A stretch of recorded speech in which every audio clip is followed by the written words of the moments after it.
రథసప్తమి వేడుకలకు తిరుమల రెడీ అవుతోంది. ఫిబ్రవరి 4న జరిగే వేడుకలను మినీ బ్రహ్మోత్సవంగా పిలుస్తారు. ఈ రోజు తిరుమలలో ఉదయం నుంచి సాయంత్రం వరకు 7 వాహనాలపై మలయప్ప స్వామి ఊరేగుతూ భక్తులకు దర్శనమిస్తారు. ఇందుకు గాను సకల ఏర్పాట్లు చేస్తోంది తిరుమల తిరుపతి దేవస్థానం. ఈ మధ్య జరిగిన తొక్కిసలాట నేపథ్యంలో టీటీడీ అధికారులు అప్రమత్తమయ్యారు. గ్యాలరీల్లోకి వచ్చి వెళ్లే దారుల్లోకి భక్తుల ప్రవేశాల సందర్భంగా తగిన జాగ్రత్తలు తీసుకోనున్నారు.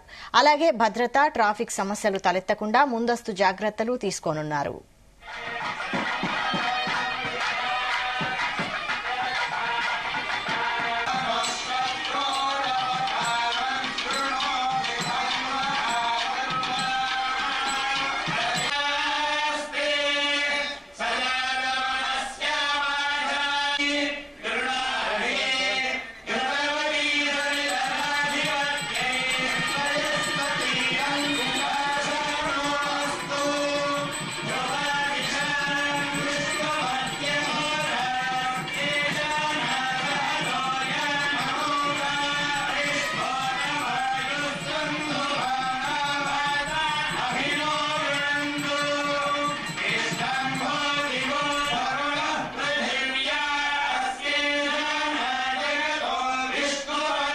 రథసప్తమికి టీటీడీ భారీ ఏర్పాట్లు చేస్తోంది.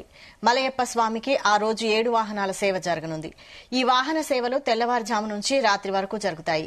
ఈ వేడుకకు సుమారు 2 లక్షల మంది భక్తులు హాజరయ్యే అవకాశం ఉందని టీటీడీ అంచనా వేస్తోంది. పోలీసులు, టీటీడీతో సిబ్బంది, ఎన్డీఆర్ఎఫ్ భద్రతా బలగాలను వినియోగించే అవకాశం ఉందని తెలుస్తోంది. వచ్చే నెల 4న రథసప్తమి మహోత్సవం రోజున భక్తులు తిరుమలలోని మాడవీధుల్లోని గ్యాలరీల్లోకి ప్రవేశించే మార్గాలపై ఫోకస్ పెట్టారు. తొక్కిసలాటలు జరగకుండా చర్యలు తీసుకుంటున్నారు.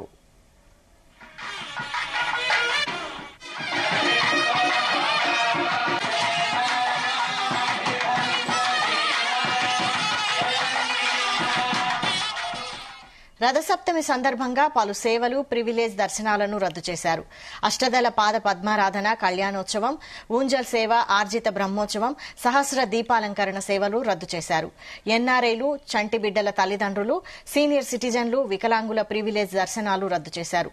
తిరుపతిలో ఫిబ్రవరి 3 నుండి 5 వరకు స్లాటెడ్ సర్వదర్శనం టోకెన్లు జారీ చేయరు. ప్రోటోకాల్ ప్రముఖులకు మినహా వీఐపీ బ్రేక్ దర్శనాలను రద్దు చేశారు. బ్రేక్ దర్శనాలకు సంబంధించి ఫిబ్రవరి 3న ఎలాంటి సిఫారసు లేఖలు స్వీకరించరు. ప్రత్యేక ప్రవేశ దర్శనం టికెట్లు ఉన్న భక్తులు వేచి ఉండకుండా ఉండేందుకు నిర్ణీత సమయంలో మాత్రమే వైకుంఠ క్యూ కాంప్లెక్స్ వద్ద రిపోర్ట్ చేయాలని టీటీడీ భక్తులకు సూచించింది.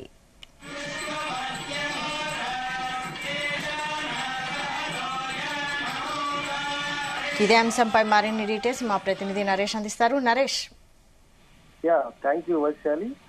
ఫిబ్రవరి 4వ తేదీన సూర్య జయంతి సందర్భంగా అయితే మాత్రం రథసప్తమి వేడుకలు అయితే ఘనంగా నిర్వహించేందుకు టీటీడీ భారీగా అయితే ఏర్పాట్లు జరుగుతుంది. ఈ జనవరి 8వ తేదీ తిరుపతిలో జరిగినటువంటి తొక్కిసలాటిని దృష్టిలో ఉంచుకొని కూడా తిరుమల మీద ఆ గ్యాలరీలోకి వెళ్లేటువంటి ఎగ్జిట్స్, ఎంట్రీ కూడా క్షుణ్ణంగా అయితే పరిశీలిస్తా ఉన్నారు.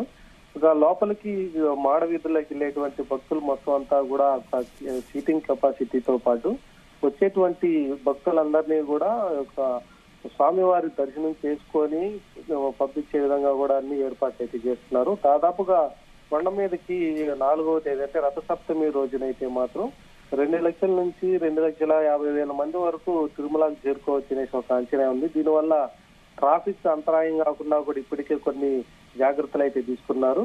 ఇక మాడవీధుల్లో ప్రధానంగా మాడవీధుల్లోనే శ్రీవారు అయితే ఊరేగుతారు. ఒక 7 వాహనాల పైన ఒకే రోజు ఊరేగి భక్తులకైతే దర్శనం అయితే ఇస్తారు. సో అందుకోసం అనేసి టీటీడీ ఇప్పటి నుంచే భారీగా అయితే ఏర్పాట్లు అయితే చేస్తూ వస్తుంది.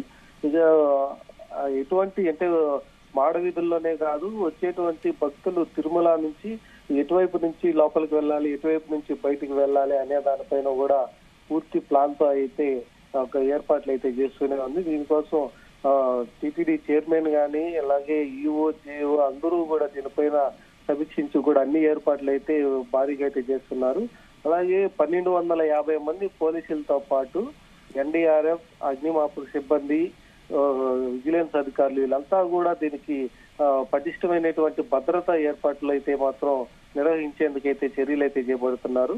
నిన్న జరిగినటువంటి టిటిడి బోర్డు సమావేశంలో కూడా ప్రత్యేకంగా ఈ యొక్క రథసప్తమి గురించి ఒక ఆ ఏర్పాట్లకు సంబంధించినటువంటి భక్తులకి ఎలాంటి అవాంఛనీయ సంఘటనలు జరగకుండా ఉండేందుకు అన్ని ఏర్పాట్లు అయితే చేస్తున్నారు.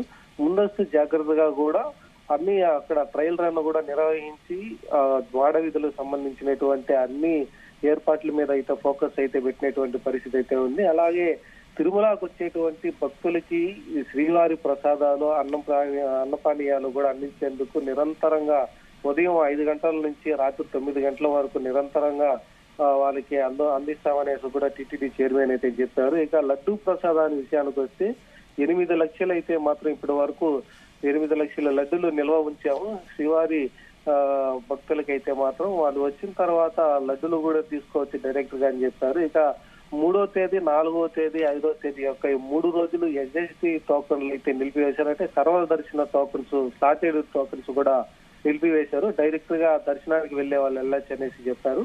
కానీ ఇక సూర్య జయంతి సందర్భంగా రథసప్తమికి అయితే మాత్రం ఎక్కువగా శ్రీవారి దర్శనానికి వెళ్ళడానికి ఎక్కువగా ఆసక్తి అయితే చూపించరు. మాడవీధుల్లో ప్రధాన వాహనాల్లో ఊరేగేటువంటి శ్రీవారిని చూడడానికి ఎక్కువగా ఆసక్తి చూపుతూ ఉంటారు. దీనికోసమే మాడవీధుల్లో అన్ని ఏర్పాట్లు చేసి ఒక జర్మన్ షెడ్స్ గాని, అక్కడ లోపల ఉన్నటువంటి ఎండకి తట్టుకునే విధంగా కొన్ని జర్మన్ షెడ్స్ అయితే నిర్మిస్తా ఉన్నారు.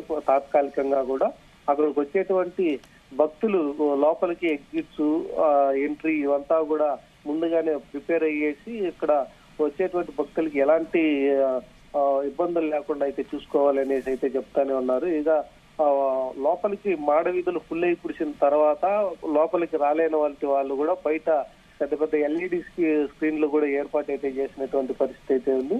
ఇక ఆ రోజు అయితే మాత్రం ప్రత్యేక దర్శనాలు, సిఫార్సు లేఖలు, విఐపి బ్రేక్ దర్శనాలు అన్ని కూడా రద్దు అయితే చేశారు. సామాన్య భక్తులకి ఇబ్బంది కలగకుండా ఉండేందుకే ఈ యొక్క చర్యలంతా చేస్తున్నామని చెప్పారు.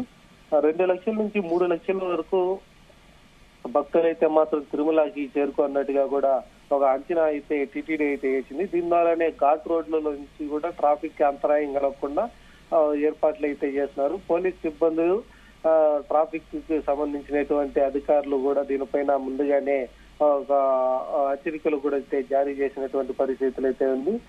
తాత్కాలికంగా నిలిపివేసినటువంటి ఒక ఎస్ఎస్డి టోకన్స్, అంటే స్లాటెడ్ టోకన్స్ కూడా మళ్ళీ పునరుద్ధరణ చేసేటువంటి పరిస్థితుల్లో కూడా మళ్ళీ చెప్తామనేసి వాళ్ళు చెప్పారు. ఈ యొక్క వాహనాల్ని తిలకించేందుకు కూడా గ్యాలరీలో వేచి ఉండే భక్తులకు, బయట ఉండేటువంటి భక్తులకు అందరికీ కూడా అన్నపానీయాలు అయితే నిరంతరంగా అయితే సరఫరా చేస్తామనేసి చెప్తున్నారు. ఇక పుష్పాలంకరణ, విద్యుత్ అలంకరణ కూడా గార్డెన్ డిపార్ట్మెంట్ కి సంబంధించి శ్రీవారి ఆలయం, మాడవీధుల్లో పైన ఉన్నటువంటి మఠాలు ఇవన్నీ కూడా వైభవంగా అయితే మాత్రం తీర్చిదిద్దుతామనేసి టిటిడి పాలక మండలి బోర్డు మీటింగ్ లో కూడా చెప్పింది. ఎప్పుడు కూడా రథసప్తమి భారీగా ఏర్పాట్లు చేసి వైభవంగా అయితే నిర్వహిస్తారు. కానీ ఈసారి దానికన్నా బాగా చేయాలి అనేసి చేస్తున్నటువంటి ప్రయత్నాలు అయితే ఫలితాలు అయితే ఇస్తున్నాయి. అలాగే తిరుపతిలో జరిగినటువంటి ఒక తొక్కిసలాట ఘటన కూడా దృష్టిలో ఉంచుకొని భారీ ఏర్పాట్లు అయితే చేస్తున్నటువంటి పరిస్థితి అయితే ఉంది. ఇక వచ్చేటువంటి భక్తులకైతే మాత్రం పకడ్బందీగా చర్యలు తీసుకుంటా ఉన్నాము అనేసి అయితే చెప్తా ఉన్నారు. ఇక లడ్డూల విషయానికి, అన్న ప్రసాదాల విషయానికి ఎక్కడ కూడా రాజీ పడకుండా అన్నిటికీ క్వాలిటీతో, మంచి క్వాంటిటీతో కూడా ఇస్తున్నాం అనేసి టిటిడి అధికారులు అయితే చెప్తున్నారు. సామాన్య భక్తులకి పెద్దపీట వేసే విధంగా వాళ్ళకి సంబంధించినటువంటి మెరుగైన సౌకర్యాలు, సదుపాయాలు కల్పించాలనేసి టిటిడి అయితే కోరుకుంటుంది. దీని ద్వారా 4వ తేదీ వచ్చేటువంటి విఐపీలు, సిఫార్సు లేఖలు వీటినన్నింటినీ కూడా రద్దు చేస్తున్నాం. స్వయంగా వచ్చేటువంటి ప్రోటోకాల్ దర్శనాలు తప్ప మిగతా అందరినీ కూడా అన్ని సేవలు కూడా రద్దు చేస్తున్నాం అనేసి ముందుగానే అయితే చెప్తున్నటువంటి పరిస్థితి అయితే ఉంది. తిరుపతిలో జరిగినటువంటి ఘటన మళ్ళీ పునరావృతం కాకుండా ఉండేందుకు ఒక రథసప్తమి వరకు ఒక కత్తి మీద సాముగా ఉండేట్టుగా కూడా తెలుస్తా ఉంది. ఎందుకంటే ఒకేసారి 2 లక్షల నుంచి 3 లక్షల వరకు భక్తులు అయితే నిర్విరంగా కూడా 5 గంటల నుంచి వస్తూనే ఉంటారు. వచ్చేటువంటి భక్తులు ఒక్కొక్క వాహనాన్ని చూసుకున్న తర్వాత మళ్ళీ కూడా ఎగ్జిట్ అయిపోయేటువంటి పరిస్థితి ఉంది. ఆ ఖాళీ అయిపోయినటువంటి గ్యాలరీలకి మళ్ళీ ఫిల్ చేసేందుకు కూడా పక్క ప్రణాళికతో అయితే ఏర్పాటు అయితే చేస్తున్నారు. ఇక ఉదయం 5 గంటలకి సూర్య ప్రభ వాహనం పైన అయితే మాత్రం శ్రీవారు అయితే దర్శనమిస్తారు. ఇక 6 గంటల వరకు సూర్యకిరణాలు పడేటువంటి ఉత్తర మాడ వీధుల్లో మాత్రం కాసేపు ఆగిన తర్వాత సూర్యకిరణాలు డైరెక్ట్ గా శ్రీవారి మీద పడిన తర్వాత ఒక వాహనం కూడా పూర్తయితే అవుతుంది. ఆ తర్వాత నుంచి ఒక్కొక్క వాహనం ప్రధాన వాహనాల పైన అయితే మాత్రం శ్రీవారు ఊరేగుతూ అందరికీ భక్తులకు అందరికీ దర్శనం అయితే ఇవ్వనున్నారు. ఇందులోనే చక్రస్థానం కూడా ఉండాలి. చక్రస్థానం ఒక గరుడు వాహనం, సర్వభూపాల వాహనం, కల్పవృక్ష వాహనం, చిన్నశేష వాహనం లాంటి ప్రధాన వాహనాల పైన రాత్రి వరకు అయితే ఊరేగుతారు. ఇక చివరగా చంద్రబాబు వాహనం రాత్రి 9 గంటలకైతే శ్రీవారు అయితే భక్తులకి దర్శనం ఉన్నారు. ఇక చంద్రబాబు వాహనంతో దర్శనం ఇచ్చిన తర్వాత అక్కడతో ముగిస్తుంది. సో 7 వాహనాల మీద ఒకే రోజు 7 వాహనాల మీద దర్శనం ఇవ్వడంతో శ్రీవారిని రకరకాల అలంకారంలో చూడడానికైతే మాత్రం భక్తులు ఎక్కువగా అయితే రథసప్తమి రోజునైతే తిరుమలకైతే చేరుకున్నారు. కాబట్టి వాటితో ఎలాంటి ఇబ్బందులు లేకుండా ఇప్పటికే టీటీడీ అన్ని ఏర్పాట్లు చేసుకుంటా ఉంది. ఇక టీటీడీ చైర్మన్ 3 రోజులుగా కూడా తిరుమలలోనే ఉంటూ అన్ని ఏర్పాట్లు దగ్గరుండి అయితే పర్యవేక్షిస్తూ అన్ని ఏర్పాట్ల మీద ట్రయల్ రన్ నిర్వహిస్తూ కూడా చేసుకున్నటువంటి పరిస్థితి అయితే ఉంది. ఇక తిరుపతి ఘటనని మరొకసారి తిరుమలనే కాదు తిరుపతిలో కూడా ఎక్కడా కూడా రిపీట్ కాకుండా ఉండేందుకు అధికారులందరికీ కూడా ఆదేశాలు అయితే జారీ చేశారు. ఇక నిన్నైతే మాత్రం టీటీడీ చైర్మన్ బిఆర్ నాయుడు ఒక బూందీ పోర్టు అంటే లడ్డూ ప్రసాదాలు తయారు చేసేటువంటి బూందీ పోర్టును కూడా పరిశీలించే ఒక నెయ్యిలో ఉన్నటువంటి టిన్నులు కూడా పరిశీలించారు. పరిశీలించిన తర్వాత ఇప్పుడు నిల్వ ఉన్నటువంటి 8 లక్షల లడ్డులు అయితే మాత్రం అందుబాటులోకి తీసుకొచ్చిన తర్వాత భక్తులకి టోకన్స్ లేనటువంటి భక్తులకి ఎన్ని లడ్డులు కావాలన్నా వాళ్ళకి ఇవ్వాల్సిందిగా అంటే ఈ 3 రోజుల వరకు టోకన్ లేని భక్తులే వస్తుంటారు కాబట్టి వాళ్ళకి ఎన్ని లడ్లు అడిగినా కూడా ఇవ్వండి అనేసి టీటీడీ చైర్మన్ అయితే చెప్పినటువంటి పరిస్థితి అయితే ఉంది. ఇక పరకామణి గాని శ్రీవారి ఆలయంలో ఉన్నటువంటి అన్ని కూడా టీటీడీ చైర్మన్ అయితే పరిశీలించి మొత్తం అంతా ఏర్పాట్లు ఈ రోజుకి పూర్తి అయిపోయిన తర్వాత రేపటి నుంచి కూడా దీనికి సంబంధించినటువంటి ఆంక్షలు అయితే అందుబాటులోకి తీసుకురానున్నారు. 4వ తేదీ అయితే మాత్రం రథసప్తమి వేడుకలు సూర్య జయంతికి అయితే మాత్రం శ్రీవారి దర్శనానికి వచ్చేటువంటి భక్తులందరికీ ఎలాంటి ఇబ్బందులు లేకుండా చూసుకొని ఒక కార్యక్రమాన్ని కూడా విజయవంతం చేస్తాము అనేసి టీటీడీ చైర్మన్ అలాగే అధికారులు ఈఓ అదనపు ఈఓ జేఓలంతా కూడా ఒకే సమన్వయ కూడా అన్ని డిపార్ట్మెంట్లతో సమన్వయం చేసుకొని మొత్తం అంతా కూడా దీన్ని విజయవంతం చేయాలనే ఒక సంకల్పంతో కూడా ఉన్నామనేసి చెప్తున్నటువంటి పరిస్థితులు అయితే ఉంది Vaishali. Right, thank you Naresh.